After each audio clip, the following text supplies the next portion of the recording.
Hello everyone, excuse my crazy hair, but I've been trying to embrace my curls and unfortunately you guys must bear witness to this. I'm Mary, for those who may not know, and welcome to my channel where I just post whatever the heck I want. This week I've been reading this book, and I finished this book yesterday. For anyone who can't see, it's On the Other Side by Carrie Hope Fletcher, and I thought I'd do a little book review. So without further ado, let's get on with it. On the Other Side is written by Carrie Hope Fletcher. She is a British YouTuber. She's also a stage actress, but now she's an author. This is her very first fiction book. So I tried to approach it with, niceness, because, I would want someone to not be harsh on my first book. I wanted to like it so badly, but unfortunately I didn't like it. Evie Snow is an 82-year-old woman when she quietly passes away in her sleep, surrounded by her children and grandchildren. It's the way most people wish to leave the world, but when Evie reaches the door of her own private heaven, she finds that she's become her 27-year-old self and the door won't open. Evie's soul must be light enough to pass through, so she needs to get rid of whatever is making her soul heavy. For Evie, this means unburdening herself of the 3 secrets which have weighed her down for over 50 years. As Evie begins the journey of a lifetime, she learns more about life and love than she ever thought possible, and somehow, some way, she may also find her way back to the only man she ever truly loved. Okay.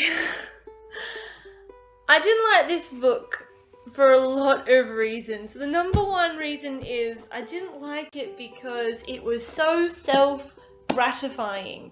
As someone who has followed Carrie for a long time, I'd like to think I know her well enough to spot when she is writing about herself. And essentially, Evie Snow, right down to the description of her physical features, is Carrie. As an author, you have the right to do whatever you want in your stories, but I can't believe that she would write this character that's essentially herself into this book. Everybody in this book magically seems to love Evie, the main character, who is also Carrie.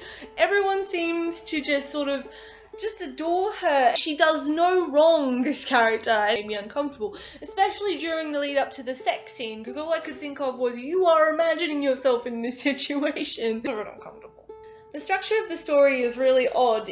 It sort of goes down the road of flitting between the present, what is happening in the afterlife, and the past, what Evie has experienced throughout her life, which is fine, except that because of how complex jumping back and forth from the past can be, Carrie seems to have done a lot of exposition rather than, show don't tell. For instance, there's a scene with this wall that magically transports her between the afterlife and the land of the living. The door turns into something that you associate the person you want to go visit with, and on this occasion it turns into her cat.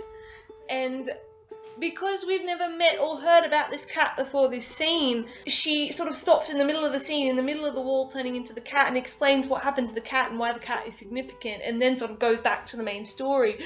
And it's really chunky, and it gets really bogged down, and I found myself skipping a lot of it because it felt like everything was sort of just put there last minute. Representation. It means a lot to me as a queer woman of colour. Carrie did what so many authors do. Sorry, my camera keeps shaking because I'm sitting where the light is at the table. She did not describe skin colour at all, and that's a problem because the norm is white, people will assume that you are talking about white characters, especially when you've got characters like Evie and Vincent who are clearly from places of privilege.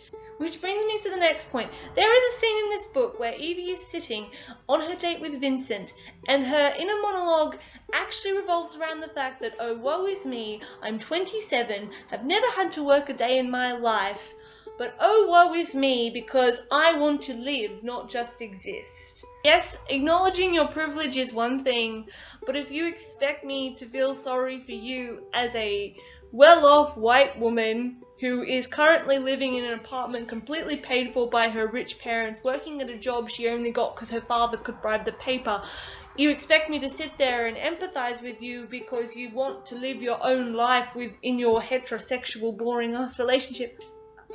Which brings me to the second half of representation. I was actually excited about the fact that Carrie was going to include openly LGBT characters in her book. I was very excited about that because a lot of authors, J.K. Rowling, sorry, don't make that effort. They don't do it. They don't make that effort, you know, they just sort of leave it open, namby-pamby. And I have to give Carrie credit for having LGBT characters who openly label themselves as such. For example, Vincent, who is the main male character, he is openly bisexual and he defines himself as such. However, his bisexuality really doesn't have any bearing on the story and really just mentioned in the sense that Carrie goes into this big exposition on how Vincent has been with men and women and, you know, now he's just looking to find something that's not a one-night stand. And I'm not saying that bisexual people have to prove that they're bisexual, but there's more to representation than just mentioning it once and never mentioning it again. The other LGBT characters in her book, I wasn't really sure about. I mean, she had this character called Isla, who was apparently pansexual, and she had no bearing on the story. In fact, we only met her in a flashback, and she was fired from her job. Not really having any bearing on the story, other than for Evie to just reflect on her and sort of go, oh, well, she taught me a lot about love. Her other LGBT character is Evie's little brother, who is gay and living in a very conservative family, who is very obviously white, though Carrie never says. Quite a significant piece of the plot revolves around the fact that he's gay, but what irritated me was that we pretty much knew nothing about this little brother beyond the fact that he was gay. It kind of annoys me when you have LGBT characters who are pretty much completely defined by their sexuality. The character of Isla, yes, she was pansexual and that's great representation, but she had nothing else going for her other than that. Evie's little brother, yes, he was gay, okay, but what did he do other than be gay? Oh, wait, I forgot. Okay, so this is a fantasy novel, right? It has elements of fantasy in it, you know, she's looking at this from the afterlife. There's a scene in this book where the main character, Evie Snow, takes out her heart, buries it in the garden, and no one seems to think that this is strange. Like, Evie is some kind of witch or some kind of magical being that apparently is common enough or heard of enough that nobody freaks out about this. Clearly this book was set in our world, you know, it was sort of set in the world we live in. But nothing else about the world seemed to be magical except for this bird that you could write all over for some reason. But the fantasy was very weak and not very well integrated with the story, especially when the world was set up to be so much like our own. And while urban fantasy is a genre and is a thing, and interweaving fantasy in the normal world is definitely a thing you do, it is not something you do in only specific situations, so it just seems like you have used magic as a convenient plot point or convenient metaphorical plot point. Look, this book is great. It is great if you love really, really self-gratifying, romantic, overly sappy romantic stories. If this is your thing, you will love this book. However, if you're like me and enjoy actual literature that have decent representation, then I would not read this book. But I will say objectively, and that is just my opinion, everything I just said, this is a decent first novel. And Carrie should be very proud of herself for finally getting this book out there. Thank you for watching my channel, and sorry that I haven't updated in a while. Hope you don't mind my messy hair.